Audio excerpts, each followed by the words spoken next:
ఆ ప్రశ్న కోసం చూసిన గ్రహాలు ఇవి కావు. ఇది వాళ్ళ జాతకం. ప్రశ్నలో ఫలితం ఎలా చెబుతామంటే, ఆ రోజుకి ఉన్న ప్లానెటరీ పొజిషన్ ప్లస్ ప్రశ్న అడిగినప్పుడు ఉన్న ఉదయ రాశి ఇవన్నీ పరిగణలో తీసుకుని, తర్వాత దూది లక్షణం లాంటివన్నీ చూసి ప్రశ్నకు ఫలితం చెప్తాం. అప్పుడు ప్రశ్న అడిగినప్పుడు ఈమెకి లీగల్ ప్రాబ్లమ్ ఉన్నట్టు తెలిసింది. ప్రశ్న చూసి నేనడిగాను, "లీగల్ సమస్య ఉంది కదా?" "అవును.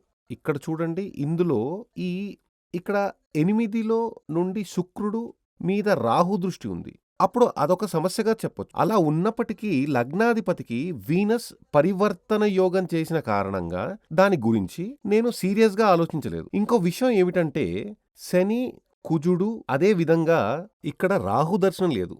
శని, కుజుడు మాందితో యోగం చేస్తే అదే విధంగా రాహు, కుజుడు మాందితో యోగం చేస్తే అది అభిచార దోష సంకేతం ప్రదర్శిస్తుంది.